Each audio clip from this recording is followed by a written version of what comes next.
Life in the Trinity Ministry, in partnership with Brian McLaren, is pleased to present this series entitled The Storyline of the Bible. I got up early this morning and took a walk around my neighborhood. It's July as I'm recording these words, and it is hot. In fact, it's supposed to be over 100 in the Washington, D.C. area where I live today. I like to take walks in my neighborhood. I try to do it whenever I can. These days, as early in the morning as I can to avoid the heat. I just remember it seemed like yesterday I was taking a walk in the snow. And then a couple months later, watching the leaves break out, and now here I am in the middle of the summer. I always pay attention to the birds when I take my walks in the morning. Different seasons, different ones are passing through, and now in the middle of the summer, just a few are singing. It's not like the spring when my whole neighborhood is just full of the songs of beautiful birds. I usually walk around the neighborhood, and there's a pond in the neighborhood. It actually is a stormwater management pond. It used to be just a mud puddle, really, and it's a little corner of the world I've kept track of for the last few years, and I planted some different plants there and vegetation, even put some fish in the pond. I'm just trying to make that little corner of the world a little bit better, a little bit more alive.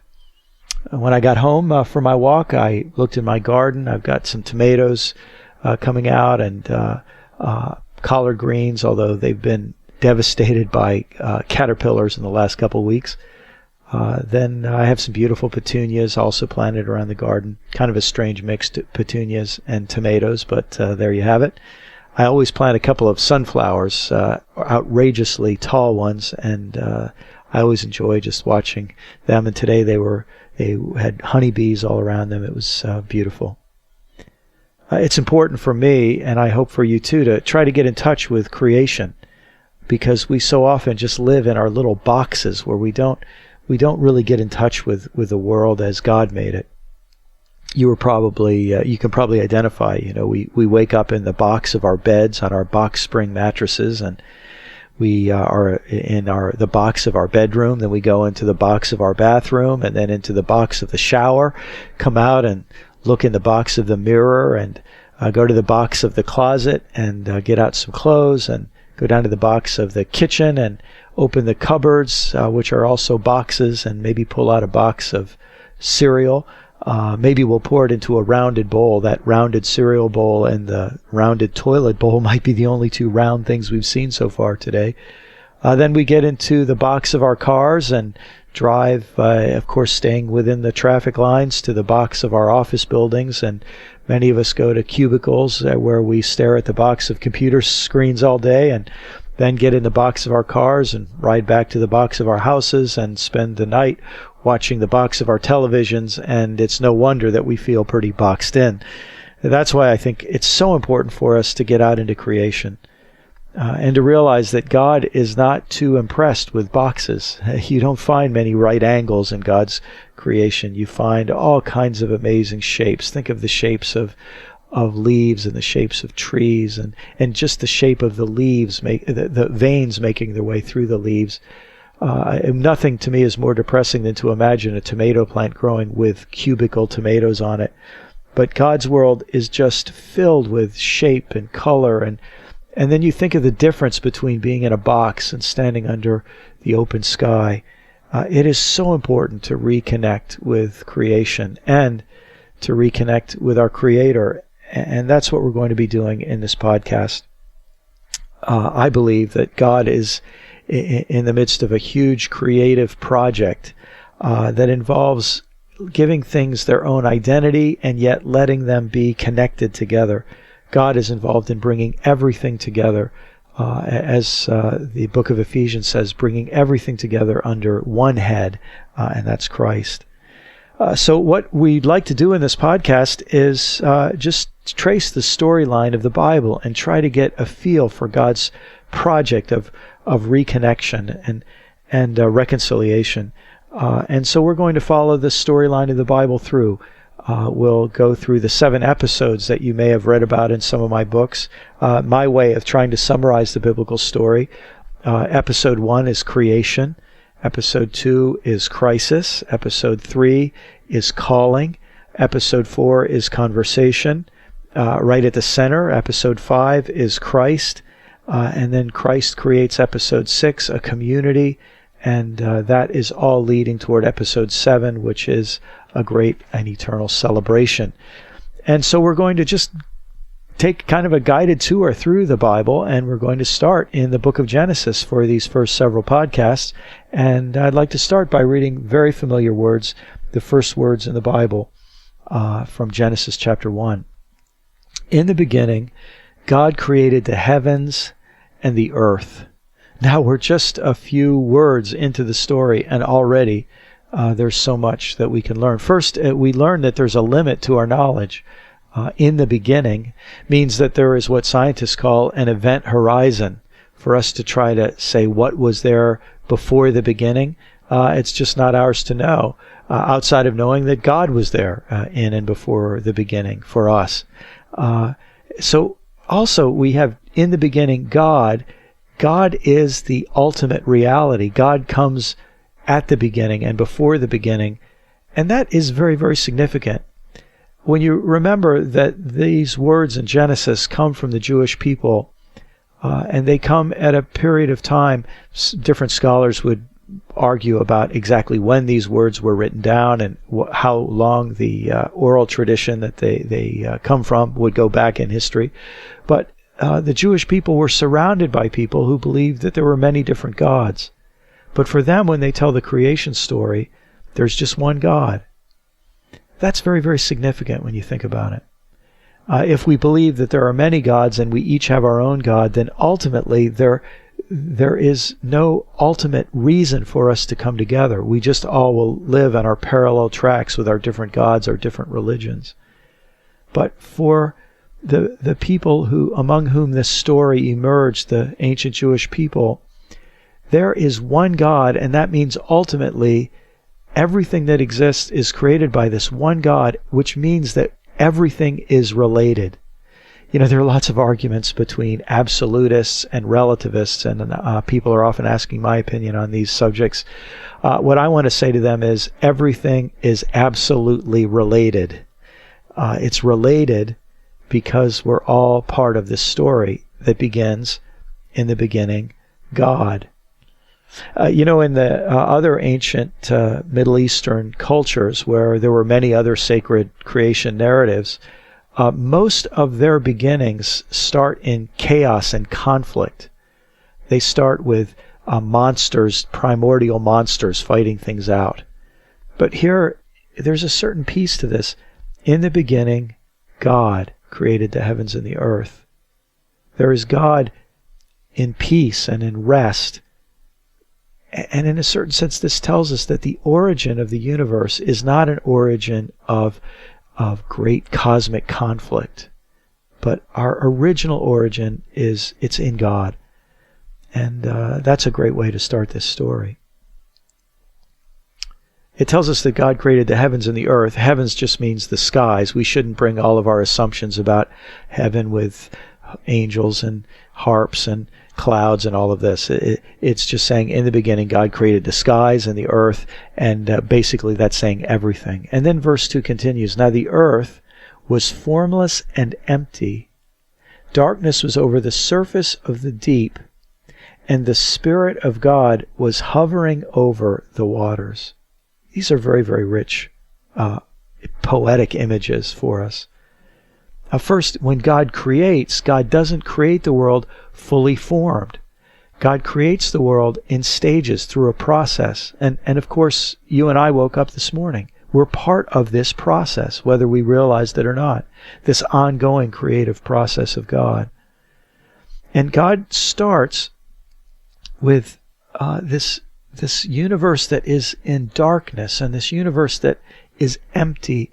In fact, in a certain way, you can imagine God begins by creating space, and in a certain sense, by creating a beginning, he creates time. And so time and space become this empty, formless starting place.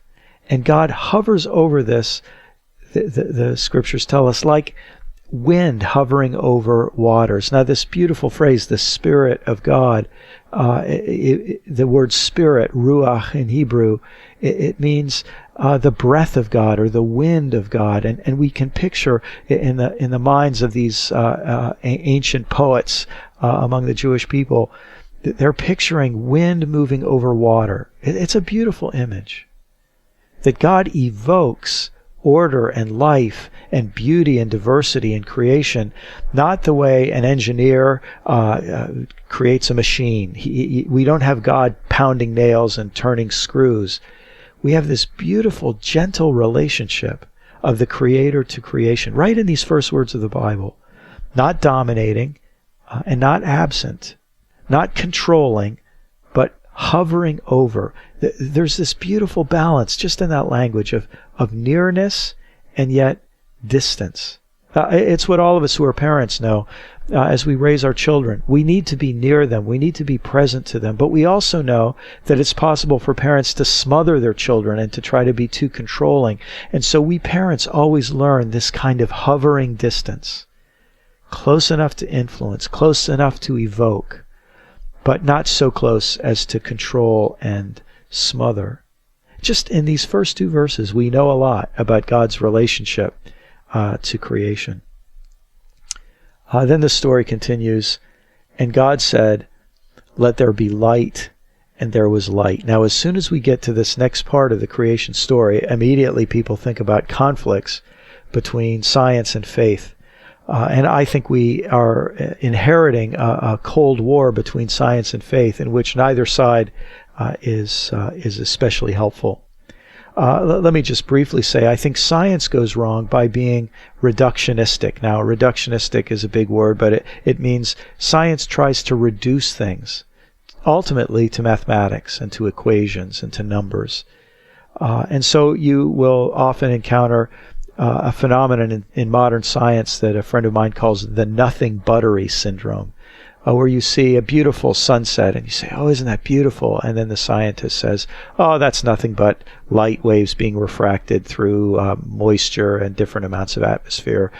It's nothing but that." And then you see a beautiful butterfly and he says, "Oh, that's nothing but a winged insect." And anything you point to, "Oh, that's nothing but."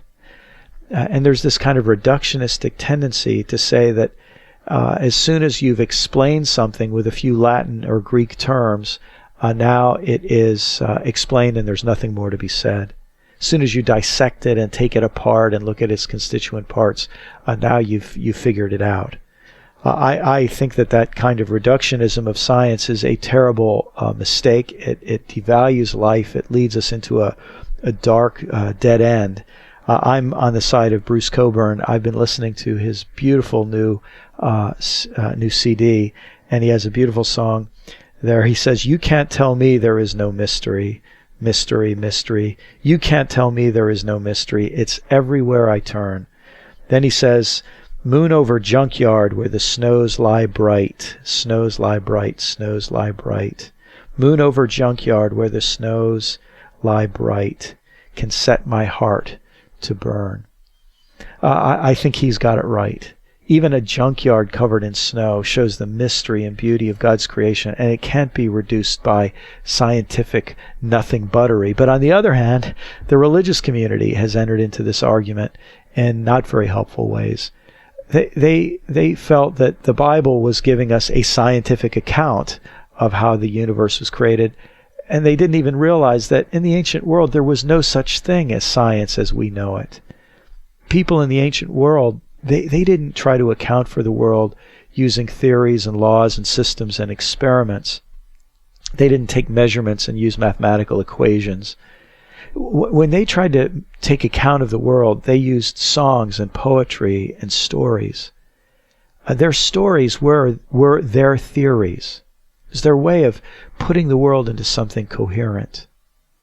And I actually think that they were smarter than we are. Because ultimately, what we have in the universe can be accounted for by mathematics and theories and systems, but those systems and mathematics are actually part of a story. It would be like taking a book and looking at all the black and the white and measuring the proportions of black to white on the page and doing chemical analysis of the paper and chemical analysis of the ink. But then sooner or later someone has to say, yeah, but that ink on the paper actually means something. Let's talk about the meaning of it. And that's what the story does. The story tells us there's meaning in what's going on here. So that's why I'm not at all interested in the way that either science or religion have tended to reduce these stories and then get into arguments about whether they're literal or not. That to me is just a colossal adventure and missing the point. I'm not interested in putting verses between science and religion. What I'm interested in doing is listening to these incredibly powerful words, and I'm interested in letting them form me and letting them help me figure out what's going on in this world and how I fit into it and how I should live.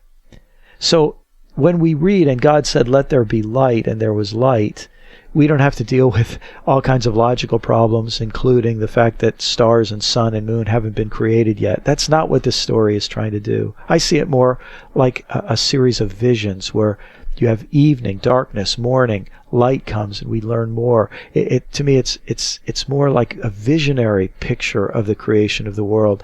To me, it's more like poetry and opera and art. It's doing something grand and wonderful, and it's helping us get a picture of this world that's developing and unfolding out of those words, in the beginning God created.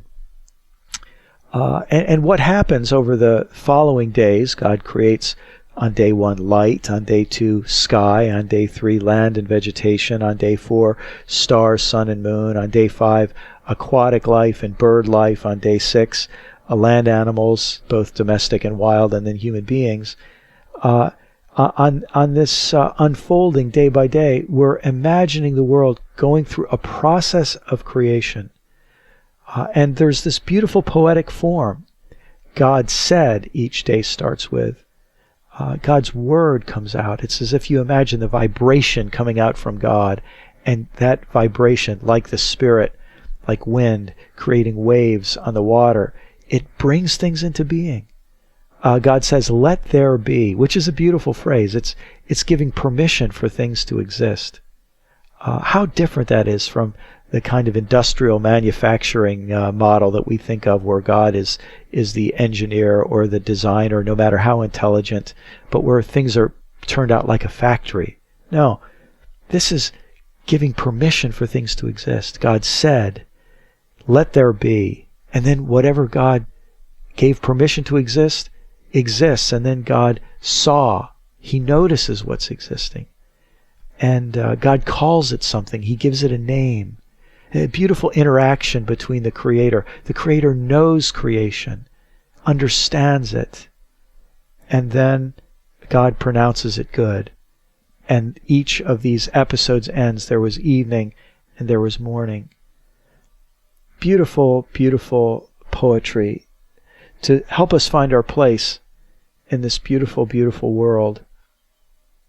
When I took that walk this morning, I, in a sense, was trying to resituate myself in God's world, in God's story of light and water and darkness and trees and soil and plants.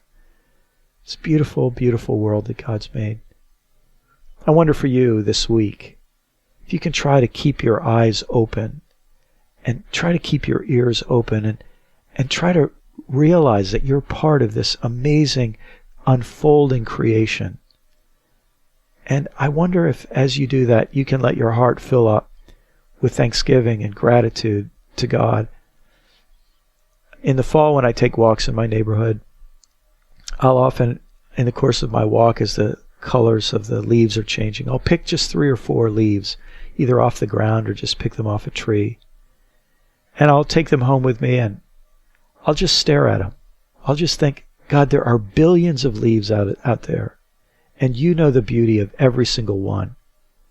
What I'm going to try to do is I'm going to try to appreciate these 3 or 4. I'm going to let the reds and the greens and the yellows and the pattern of the veins and the shape of the leaf itself, maybe the scars on the leaves that tell part of the story of what it's endured through this season. I just try to have that point of contact with God, and maybe there'll be something that you'll notice today or in the days to come. It's a great discipline. It's a great way to try each day to make sure you're not sleepwalking, to recognize that you're part of this amazing story, the story of what God's creating and doing in our world. This is Brian McLaren for Wired Parish. You've been listening to Brian McLaren. You can visit Brian online at wiredparish.com.